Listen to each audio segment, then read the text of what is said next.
I found out the hard way that in this world, love doesn't always mean loyalty. My name's Tyler. I'm 32. I live in Decatur, Georgia. It was just me and my dad after my mom died of ovarian cancer when I was 7. She went quick, stage 4 before they even caught it. After that, Dad did what he had to do. He ran a little truck repair shop off Candler Road, worked double shifts, and still managed to make my lunch every morning. He'd come home covered in grease, dead tired, and still ask how my day was. The man didn't know how to quit. I wasn't the loud kid. I kept my head down, did my work, kept to myself. School didn't come easy, but I stayed out of trouble. Girls weren't really on my radar. After what happened to my mom, I figured love had an expiration date. I never saw long-term as something for me. After high school, I didn't go to college. Couldn't afford it. Didn't care to. I got into freight logistics, started on the phones, worked my way up. Took every crap job nobody else wanted, just to prove I could handle it. By the time I hit 30, I was operations manager at a brokerage firm in Atlanta. Made decent money, finally moved out of the one bedroom I'd been renting. That's when everything started. We had this regional logistics conference downtown, some real corporate fluff, nothing exciting. Afterward, a few coworkers dragged me to a bar near Centennial Park. I didn't want to go, but I figured, screw it. One beer, then I'm out. That's when I saw her, Natalie, sitting at the bar, laptop open, bourbon neat in front of her. No makeup, just a navy blazer, dark jeans, and these boots that said she didn't take crap from anybody. She looked settled, like she knew exactly who she was and didn't care who liked it. One of my guys from work made some dumb joke about consultants always drinking alone. She smiled, closed her laptop, and joined us like she'd known us for years. I didn't think I had a shot. But the crazy part, she kept showing up. Quick note, before listening, share which city or country you're watching from. She'd pop by the office, drop off coffee, send dumb memes. Not pushy, just present. It felt weird at first, foreign. But I started looking forward to it. And for the first time in my life, I caught myself hoping love might actually stick around this time. We didn't jump into it all at once. It started with casual stuff. Burgers at Holman and Finch after work, a couple weekend hikes out at Sweetwater Creek, movie nights on her tiny sectional in Midtown, feet tangled up under a shared blanket. She liked whiskey, hated olives, and always fell asleep halfway through the movie. I started bringing my overnight bag without thinking about it. I figured it was a fling. No way a girl like that was sticking around. Natalie came from Buckhead money. Old brick house, actual maid, Christmas cards with gold foil, private school, tennis camps, junior cotillion. Her dad ran a finance firm that catered to high net worth clients, and her mom wore pearls like it was still 1962. I showed up the first time in boots and a flannel. I remember her mom's face, like I'd brought a live raccoon into the living room, but Natalie, she stood next to me, hand on my arm, and said, "This is Tyler. He builds things." She never made me feel less than, not once. "Your world's fancy," I told her once. "And yours is honest," she said back. "I'll take honest." I should have questioned that more. We kept doing our thing. She worked long hours in IT consulting, always traveling or on Zoom calls with some team in London or Dubai. I ran dispatch schedules and managed drivers that couldn't figure out time zones. We'd meet back at her place around 8, make frozen pizza, pass out halfway through whatever show she picked. It felt real. 14 months in, I had a toothbrush in her bathroom, half my closet in her hallway. I came home one night to her slicing zucchini at the stove, wine in one hand, hair tied back with one of my old bandanas. "Let's do this," she said. I was like, "Do what?" "This," she said, pointing between us. "Let's get married." I blinked. "You're serious?" "Dead serious," she said. "We're already doing the hard part." Why wait? She didn't want a diamond, didn't want a big ask, just said she wanted to build something with me. I said yes, I was scared, yeah. But I meant it. Next day I drove down to my dad's shop, told him while we were eating leftover barbecue out of foil on the workbench. The man sat back, looked me dead in the eye, and teared up. "You're the last of our line," he said. "She better be worth it." I nodded, but something about the way he said it stuck in my ribs. He asked if I needed money for a ring or a venue. I told him no. I didn't care about all that. I just wanted a roof, a garage, Maybe a backyard. Something simple, something we built. We started looking at fixer-uppers down near East Atlanta, houses with sagging porches and busted gutters. She said she didn't mind rolling up her sleeves. That's what she told me. And for a while, I believed her. The day came quicker than I wanted. Natalie scheduled dinner with her parents for a Thursday night. Said it was just a casual meet and greet. Nothing heavy. I didn't believe that for a second. Their place was up in Buckhead, tucked behind iron gates and boxwood hedges, the kind of house that looked like it should come with staff. White columns, black shutters, brick driveway, and a perfect circle around a stone fountain. It screamed money. I wore my best, gray button-up, clean jeans, polished boots. Brought a bottle of small batch bourbon I picked up from a distillery out near Covington. Figured it was a nice touch. Southern, thoughtful, not cheap. Helen opened the door with this frozen smile, eyes scanning me like I'd tracked in something. She didn't take the bottle, just stepped aside. "Shoes off, please," she said. Natalie was already inside, sipping white wine on the couch like she lived there. Richard didn't stand when I walked in. No handshake, no hello. Just nodded toward the sitting room and said, "Let's talk." I sat on the edge of a cream-colored couch that felt like it cost more than my truck. Helen perched across from me with a plate of olives and crackers. Richard leaned forward, elbows on his knees. "So, Tyler," he started. "No college, right?" "No, sir. Went straight to work after high school." He grunted. "And what exactly do you do?" "I manage freight operations at a brokerage in Atlanta. Handle the driver network, build lanes, manage KPIs." "So, trucks," Helen cut in. "You work with trucks?" I nodded. "Yes, ma'am." "Logistics." Richard tilted his head. "Your father still rents, doesn't he?" I clenched my jaw. "He does. Shops on leased land. Been there 30 years. "No investments?" Helen asked. "No stock portfolio?" "I've got a 401k and a Roth IRA, I said. Started saving early." She blinked like I'd said I kept gold bars in my mattress.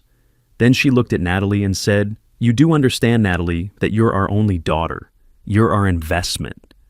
That word hit me sideways. Investment. Like she was a startup. Like I was a gamble. I turned to Natalie, expecting something. Anything. A smile. A shake of the head. A "Mom, stop." Nothing. She just swirled her wine and looked down like she'd seen this play out before. Richard leaned back. "This marriage, if it happens, will change the trajectory of your life. Are you ready for that responsibility?" I stared at him. I wasn't aware love came with a ledger. He didn't laugh, just stared. Helen finally took the bourbon bottle, turned it in her hands like it was toxic. "We drink scotch, but..." "Thank you." Natalie stood and smoothed her dress. "Dinner's ready," she said. Nobody moved. Eventually, Helen sighed and got up to lead us to the dining room. Natalie brushed past me, didn't make eye contact. I followed like I was being marched to the principal's office. Dinner was steak, asparagus, and a salad that tasted like cold lemon water. Nobody talked much. Richard asked if I'd considered night school. Helen said nothing, but kept glancing at my hands, calloused, scarred from years under hoods and engines. Natalie never opened her mouth unless it was to eat. On the way out, Richard said, "We'll be in touch." Like it was a business deal. Helen didn't walk us to the door. In the car, I waited for Natalie to say something. Anything. She just buckled up and turned on the radio. We got back to her condo and didn't speak for the first 10 minutes. She kicked off her shoes, grabbed a bottle of white from the fridge, and sat on the couch like nothing had happened. I stood there in the kitchen, keys still in my hand. "They basically told me I'm not good enough," I said. She didn't even look up. "They're just old-fashioned." "Old-fashioned?" I laughed once. "They interrogated me, Nat. Like I was applying for a loan. They don't know you yet." I stepped around the counter. "You heard what your mom said. You're our investment. That's how they see you. And me, I'm what? Risk?" She exhaled, slow. "They're not used to people like you." For the first time, I felt her siding with them instead of me. I stopped cold. "People like me?" She paused too long. "You mean working class? Blue collar, no inheritance, no country club tie?" She didn't answer, just sipped her wine. And that silence said everything. Planning the wedding turned into a full-time job, and not for us. Helen hijacked the guest list, brought in her event planner, booked a black tie venue without asking. She said rustic weddings were cute for Instagram, but not appropriate for a woman of Natalie's standing. She picked a caterer that charged per garnish. She sent me a passive-aggressive email about my dad's boots after seeing a photo of us at the engagement brunch. Maybe your father could invest in some formal wear, it read. Natalie called it just her tone. Every time I brought it up, Natalie waved it off. They'll come around. It's not worth the drama. Just let it go. She always said it like I was the one rocking the boat. I kept waiting for her to push back, defend me, say something. But she just kept letting them steer the whole thing. One night I was under the truck with my dad, changing out the fuel line. Grease in my hair, busted knuckles, music low on the shop radio. He handed me a rag, sat on a crate next to the jack stand. She seems smart, he said. Polite too. I waited. But something's off, he added. That house, that whole setup, doesn't feel like your world. I didn't respond, just kept wiping my hands. He leaned back. You sure she's marrying you, or just escaping them? I looked up. Because there's a difference, he said. One's love, the other's convenience. I tightened the last bolt and rolled out from under the truck. I don't know, I said. Maybe both. He didn't push, just nodded once and handed me a beer from the fridge in the corner. We sat in silence, the kind that says more than words. That was the first time I really wondered if I'd gotten in too deep. The next night was the rehearsal dinner, Helen and Richard's country club, of course. Big stone pillars, valet out front, live jazz playing in the cocktail room like we were hosting the damn governor. I pulled in behind my dad. He stepped out of his pickup, wearing his best slacks, a tucked-in polo and clean brown loafers. Fresh shave, hair combed, looked good, solid. Helen spotted him from across the room and gave him the kind of look you save for something stuck on your shoe. Up, down, eyes lingering on the polo like it had stains when it didn't. Thanks for coming, she said flat, barely moving her lips. My dad nodded politely. Nice place, he said. Smells like new carpet. She turned without a word and walked off. Natalie showed up 10 minutes late in a fitted black dress and heels that clicked like a clock. She kissed my cheek, asked if I was ready for the circus. You mean dinner? I asked. She laughed, didn't answer. We got seated at this long banquet table under a chandelier that looked like it cost more than my dad's truck. The waiters brought out duck confit like that was normal food. Everyone smiled too hard. Conversations felt forced, like nobody knew what the hell to talk about unless it involved hedge funds or wine pairings. My dad tried to chat with Richard about cars. You ever work on a 70s Mustang? They're a pain in the ass, but Richard cut him off. I lease mine. Not really into tools. Half an hour later, during the toasts, Richard stood up with a glass of champagne and that tight politician's smile. We're thrilled Natalie found someone she connects with, he said. It's always heartening to see upward mobility through marriage. Laughter, light, nervous. My stomach dropped. I looked at Natalie, waiting, begging really. Just say something. Set the record straight. Show me I'm not crazy. She clinked her glass to his and smiled. Didn't even blink. After dessert, I grabbed her hand and pulled her outside to the parking lot. It was cold, sky full of stars, and my chest was on fire. I'm thinking about backing out, I said. She froze. Excuse me? I'm dead serious. Your dad just told a room full of people that I'm a step up for you, like I'm some kind of career move. He didn't mean it like that, she said. Yes, he did. She crossed her arms. It's just one night, Tyler. Don't overreact. I stared at her. So that's your line now? Let it go? Again? She didn't say anything, just turned and walked toward her car. I stood there a long minute before heading to mine. Didn't sleep at all that night. Laid on my childhood bed, staring at the ceiling fan spin in slow, uneven circles. Around 5:30, I heard the front door creak open. My dad came in holding 2 mugs, handed me one. Black coffee, burnt like always. He sat on the edge of the bed and looked me in the eye. You don't have to do this, he said. Not for her. Not for them, I said nothing. He reached out and gripped my shoulder. You're enough, kid. Always have been. That hit harder than any slap. I nodded once, gritted my teeth, and finished the coffee. Something inside me was already cracking. The day came like a freight train I couldn't stop. Historic venue in Midtown. Tall windows, exposed brick, overpriced floral arrangements exploding out of every corner. White chairs in perfect rows. Aisle runner, smoother than my first apartment carpet. Everything spotless. Everything fake. I stood in front of that altar in a rented tux, watching guests file in. Heels clicking, bow ties adjusted, cameras out. I felt like I was floating above the room, watching someone else live my life. Natalie walked down the aisle like she was walking a runway. Flawless, cold, controlled. I said the words. I kissed the bride. We posed for pictures like cardboard cutouts, smiling on command, dead behind the eyes. But my gut was screaming.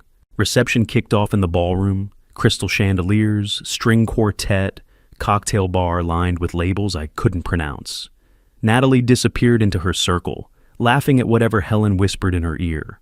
My dad stood near the back, nursing a beer, giving me that look he gave when the brakes were about to go out. Tight-lipped, tense, quiet. By the time toast rolled around, the wine was flowing heavy. Helen had already downed 3 glasses, and Richard was laughing at his own jokes like a man who never got told no. The DJ handed Helen the mic. I didn't see it coming. She tapped it twice, stumbled a little, and grinned like this was her big moment. "Let's be real," she said. "We all know Natalie could have married a senator. Or a surgeon. But she chose Tyler." I clenched my jaw. "She better get a prenup," Helen went on. "Because if you're gonna hitch yourself to a man with 4 wrenches and a rusty truck, you better at least make sure he signs over his earnings." A few people gasped. One guy actually laughed. My heart pounded in my ears. I looked at Natalie. She didn't flinch. Didn't reach for the mic. Didn't say a word. Just looked away. Then Richard stood up. "Should have asked us before buying that cheap tux," he said, raising his glass. "Might have pointed you toward a tailor." My chair scraped back before I even knew I was standing. My dad beat me to it. He walked up to the mic, slow and steady. Took it from Helen like he was picking up trash. Looked around the room, then dead at the two of them. "You two disgust me," he said, loud enough for the back row to hear. "And for the record, your daughter's marrying a man who worked his ass off, who never took a handout, who fixes what's broken and doesn't walk away when things get hard." He looked at Richard. "Your boss, Tom Whitaker, grew up just like me. Small house, single mom, grease under his nails. I wonder how he'd feel hearing what you just said." The room went still. Richard's face drained. Helen took a step back like she'd been slapped. I looked at Natalie again. She stood there frozen, bouquet in one hand, eyes glassy. No apology, no pushback, just blank. Like someone pulled the plug and the screen went black. The silence dragged. Everyone was watching. I took one step forward. My dad handed me the mic. I looked around, looked at her. I wasn't done yet. I walked up, took the mic from my dad, and looked out at the crowd. "Thanks for coming," I said, voice steady. "But this wedding's over." Gasps, forks dropped, cameras came up. I turned to Natalie. She didn't move. "You let them humiliate me. You let them humiliate my dad. And you just stood there. I won't spend my life being someone's project." She opened her mouth, then closed it. Too late. I handed the mic to the DJ, nodded to my dad, and we walked out together. Past the flowers, the string quartet, the stunned faces. I heard someone whisper, "Is this real?" It was. We walked into the parking lot like it was any other Saturday night. Didn't say a word on the drive home. Didn't need to. I didn't cry, didn't yell. Just felt clean. Like I'd finally taken off a heavy coat I'd been dragging through the mud for way too long. The fallout came fast. Someone posted the video online before I even got home. By morning, it was everywhere. Groom walks out, mid-reception after brutal toast. Comments lit up like fireworks. The country club dropped Helen and Richard by Monday. Helen's charity board voted her out the next day. And Tom Whitaker. He saw the clip. Called Richard in that week. Didn't yell, didn't debate, just reassigned him to manage a supply hub out in rural Alabama, some warehouse near Dothan. I didn't gloat, didn't say a word, just packed up the wedding gifts, wrote a short note, and mailed them back with receipts. I returned every dime they spent, even the bourbon. That Sunday, me and my dad grilled burgers in the backyard like we always did. No big speeches, just ketchup, smoke, and silence. A week later, he walked into the garage while I was changing the oil on a customer's truck. He had a folder in his hand, beat-up blue one with our shop's logo faded on the front. "You want in?" he asked. "The shop's yours if you're serious." Time to pass the torch. I wiped my hands, stood up, and shook his hand. Firm, solid. "Yeah," I said. "Let's do this." That handshake meant more than any ring or speech ever could.